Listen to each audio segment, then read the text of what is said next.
You're listening to SuperPower Curiosity with Dr. Richard Gillett. And I'm Molly Ruth, producer for the podcast. In this first season of SuperPower Curiosity, we're exploring divisiveness and, importantly, how we can overcome it. This is also the subject of Richard's latest book, It's a Freakin Mess: How to Thrive in Divisive Times. In this episode, Richard focuses on handling others' anger brilliantly, excerpted from It's a Freakin Mess. Let's jump right in.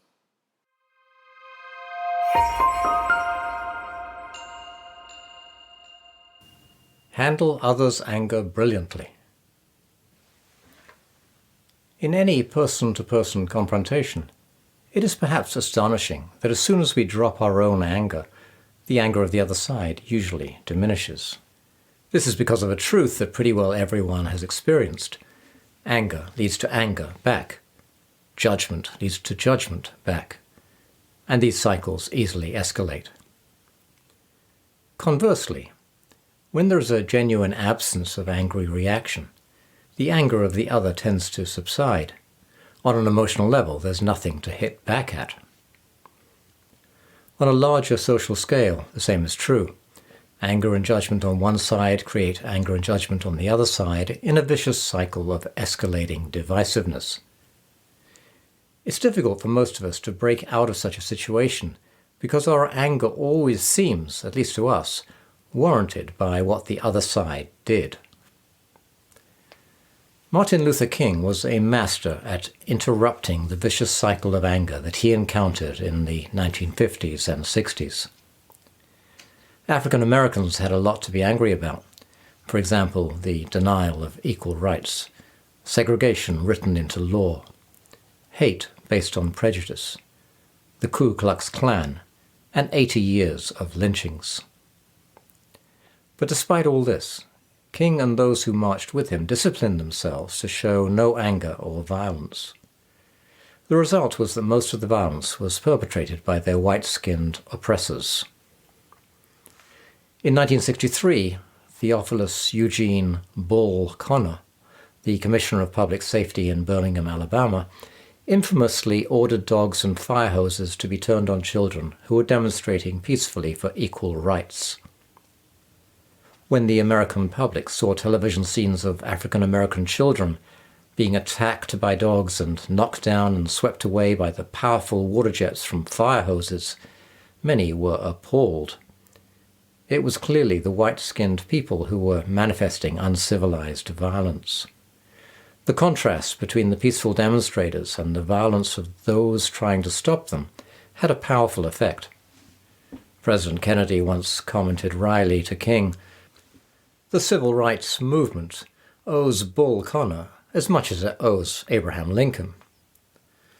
But Bull Connor's order for violence was ultimately beneficial for the civil rights movement only because Martin Luther King and company refused to play the game of retaliation.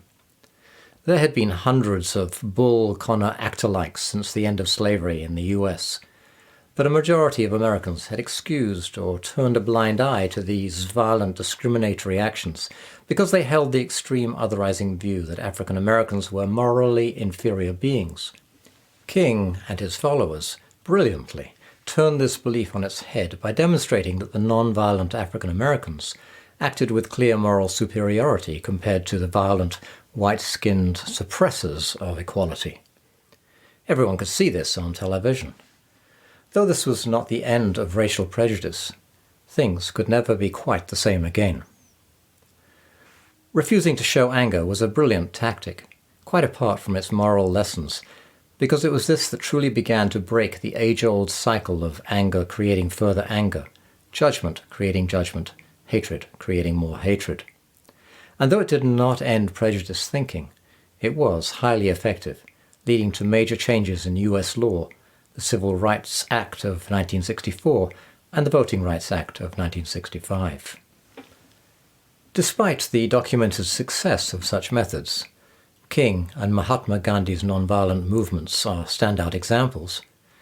The temptation to retaliate against insult is so immediate and feels so right that we often go ahead without considering the consequences. We might be aware intellectually that it's not generally a good idea to escalate the anger coming at us, but then, in the heat of the moment, the intellect is somehow bypassed by our adrenalized reaction. Have you ever written an email in reaction to an insult, thought you were being pretty cool and reasonable, and then a few days later, when you actually were cool and reasonable, reread what you wrote and realized how hot your reply really was? The temptation to respond to perceived anger in kind, but not in kindness, happens in all sorts of situations, in personal relationships, for instance, spousal retaliation escalating into spousal war, in work situations, in political situations. In US party politics, the emotional tit-for-tat has escalated into derision so deeply felt that real bipartisan conversation between politicians, and even between voters, has become very difficult. So what do you do when there is anger or insult coming at you, whether it's in person, on the phone, or via the news? If you wish to avoid your own angry reaction, consider these 3 levels to handling another's anger. 1. Pause. Avoid expressing your own immediate angry reaction, which prevents the mutual escalation of anger in that moment. You may or may not decide to give your response when the adrenaline surge has ebbed away. 2. Diffuse your own anger. And 3. Find empathy by understanding why the other is angry. Let's look at these in more detail. Level 1. Pause. Avoid expressing your angry reaction immediately. This rule of thumb is often recommended, but not always so easy to follow when communications are hot. Pausing is useful when you are in the presence of an angry person or people, and also when you encounter anger in writing or on social media. Here are some specific thoughts about each of these 2 situations. When you are in the presence of an angry person or people, pause. Don't speak. Take a deep breath. Your deep breath should be quiet, private. I've seen someone take a deep breath in a hot situation and then exhale with the sibilant sound of a hissing snake. This did not reduce the other person's anger. Taking a deep breath interrupts our automatic adrenaline-driven fight-flight reaction.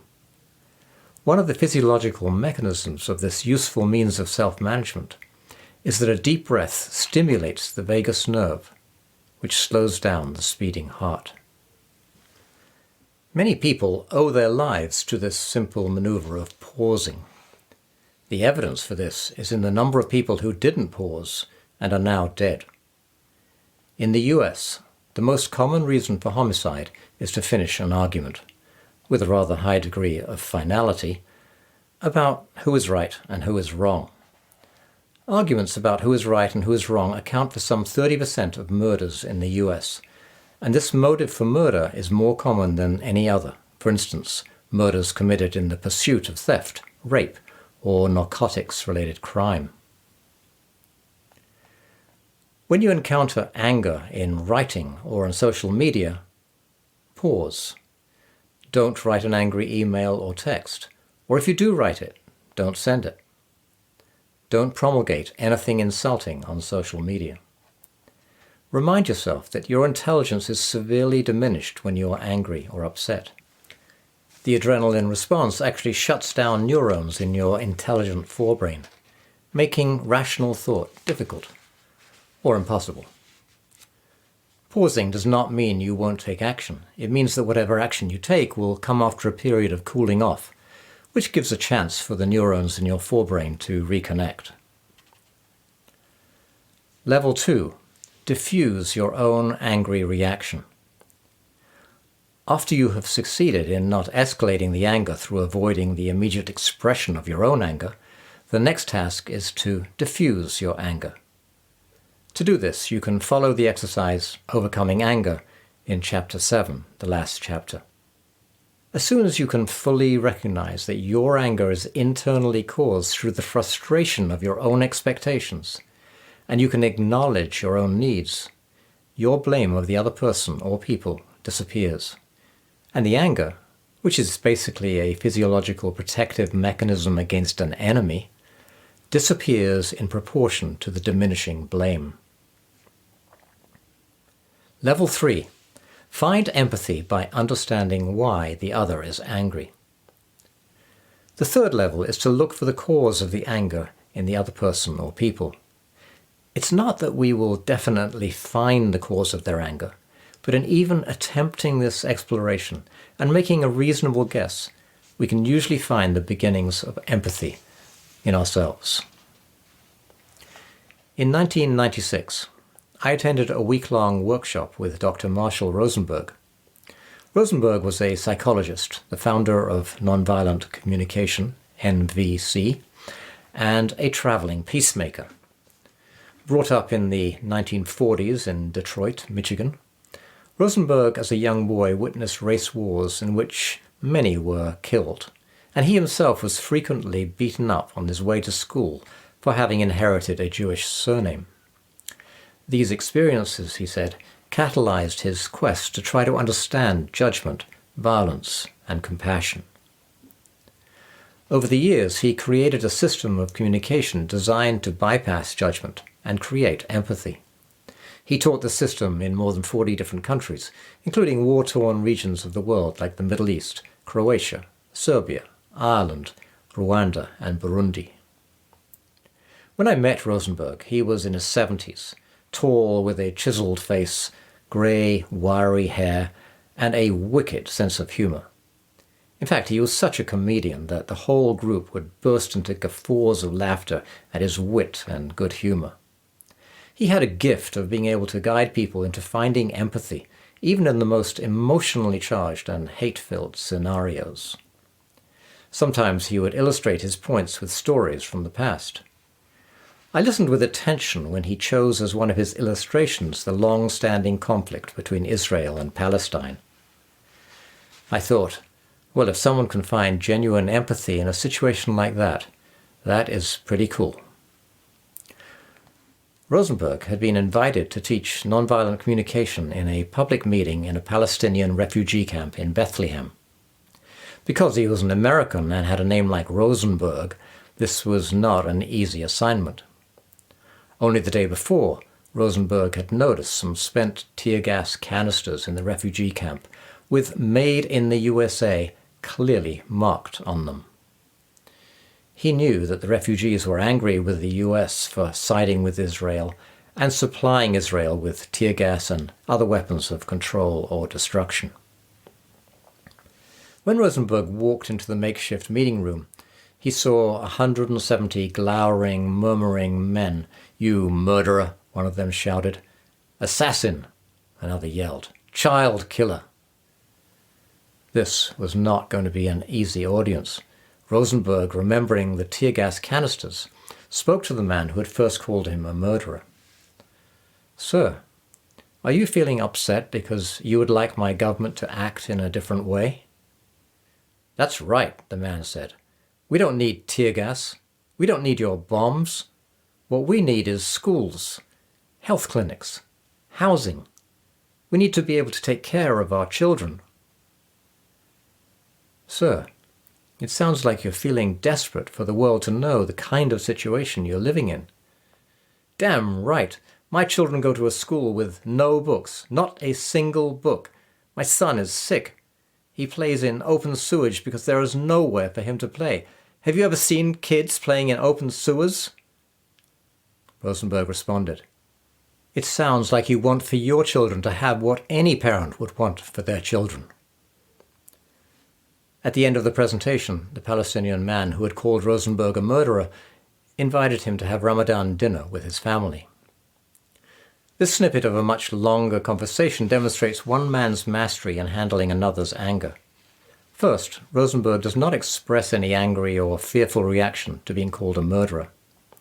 Secondly, though it is not explicit in this condensed version of the conversation, he is able to defuse any emotional reaction he might have had, which is why he is open and can show genuine empathy to the Palestinian man. And thirdly, he discovers the need behind the Palestinian man's anger.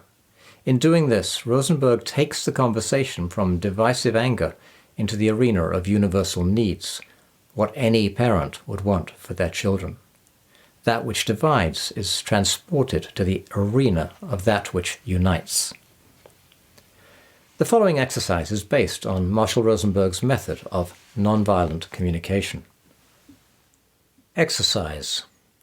Find empathy by understanding why the other is angry. 1. Recognize that the other person's anger, just like your own, is nearly always created by an unmet need or value. 2. State the feeling that you observe in the other.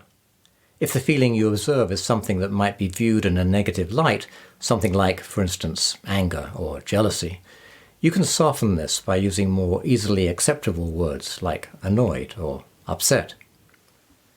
People feel seen and heard when you demonstrate that you've noticed what they feel, even if they need to correct your guess at this feeling. No, I'm not feeling annoyed so much. I'm feeling more unhappy. If you don't quite capture the feeling as the other experiences it, your guess at their feeling still demonstrates your care. 3. Link the feeling that you have observed, or that they have named, to an underlying need, value they hold that is not being met. Ask yourself, what is this person's human need or value that is not being met? Make your best guess at this, even if you feel the other person is not themselves aware that this is a problem for them. Then link this need value to the feeling you have identified.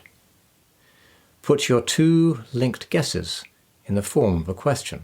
For example, are you upset because you would like peacefulness and harmony? Here's a list. It's the same as in the last chapter, of some universal human needs or values.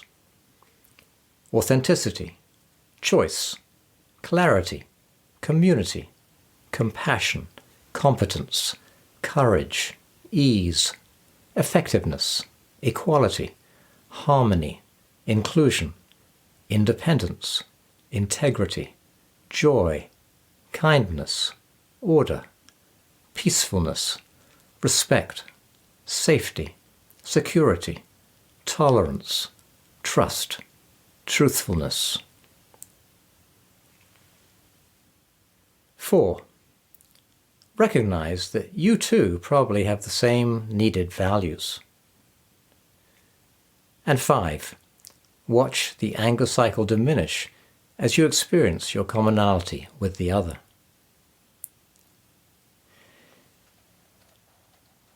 In a personal relationship, you're likely to find that you're able to discuss your guess of the other's feeling and need or value fairly easily. For example, after an argument of harsh words and hurt, you might say, "Are you feeling upset because you would like to experience kindness?" This question is so disarming. In asking a question like this, you do not need to be exactly right. With the question, you are creating an opening. You're switching from battle mode into the language of universal needs and values. Everyone wants to experience kindness. And if the other person is a public figure, or a public group, members of a political party, for example, your guess, made internally for your own benefit, can still be very useful in reducing your own pain and judgment. Even attempting to guess the need behind another's anger tends to diminish your own judgmental or angry response. This is because you are moving from divisiveness, us versus them, anger with the enemy, to unity, the wishes and needs that are universally valued. Democrats and Republicans often judge each other for voting for the other side with irrational blanket put-downs. Irrational because the blanket casts all members of the other camp as the same, not taking into account that the reasons for voting are complex and may be different in different voters. Perhaps an important need of a particular man who voted Republican is for fairness and security. For example, to feel that he can properly support his family after 40 years in which wages for most of the 99% have not increased in real terms. Perhaps an important need for a particular woman who voted Democrat is for fairness and equality. For example, that women receive equal pay to men for equal work. In making the other into a person, it's easier not to be hurt by labels hurled with pain like Republicans are a bunch of racists or Democrats are a bunch of self-righteous idiots. Dropping the labels and counter-labels, we see people like you and me who share the same basic human attributes, like, for instance, caring about family, wishing to be appreciated, loving to laugh, enjoying good food, wanting to be heard. We see that they, like us, share the same desire for trust, for warmth, for having fun, for making a contribution, for self-expression, for purpose, for safety, for independence, and for respect. And in recognizing our commonality, we feel so much better. The more we experience our common ground, the more we find that enmity evaporates, and the better we become at reaching out to those with different views.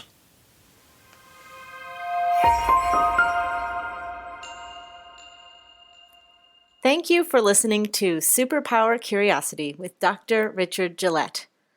Episode 13 is dropping in 2 weeks, so make sure you're subscribed to hear Richard speak on deciding what is within your own power. Want to get in touch? Send an email or voice memo to superpowercuriosity@gmail.com. Till next time, stay curious.